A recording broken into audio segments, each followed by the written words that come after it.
దేవుని యొక్క ప్రేమ నిన్ను విడిచిపెట్టదు. మన పరిస్థితులు ఏవైనా, మన స్థితిగతులు ఏవైనా దేవుని యొక్క ప్రేమ మారదు. నేడు ఏకరీతిగా ఉండే ప్రేమ దేవుని ప్రేమ.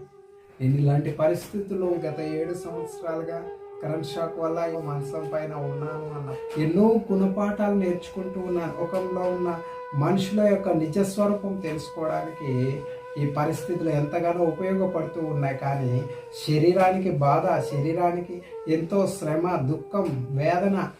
కానీ లోకం యొక్క నిజస్వరూపం, మనుషుల యొక్క నిజస్వరూపం తెలుసుకోవడానికి ఇలాంటి పరిస్థితులు ఎంతగానో ఉపయోగపడుతూ ఉన్నాయి నా ప్రియ సహోదరి సహోదరులు. దాని కొరకే నేను మీకు చెప్తూ ఉన్నాను, మనుషుల యొక్క స్నేహాన్ని నమ్మకండి. అది నువ్వు బాగున్నంత వరకు మాత్రమే.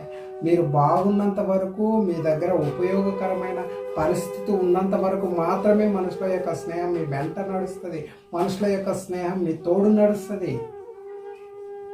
ఎప్పుడైతే నీ పరిస్థితులు తారుమారవుతుందో, ఎప్పుడైతే నీ పరిస్థితులు అణగారిన స్థితిలోనికి వెళ్ళిపోతాయో, అప్పుడు మనుషుల యొక్క స్నేహము నిన్ను ఏమాత్రం ఆదుకొనదు. కానీ దేవుని యొక్క ప్రేమ నీ పరిస్థితులు ఏమైనా, సంతోషమైన, దుఃఖమైన, బాధ అయినా, మరణమైనా నిన్ను విడిచిపెట్టదు. మరణంలో కూడా తోడు వచ్చేది దేవుని యొక్క ప్రేమ మాత్రం.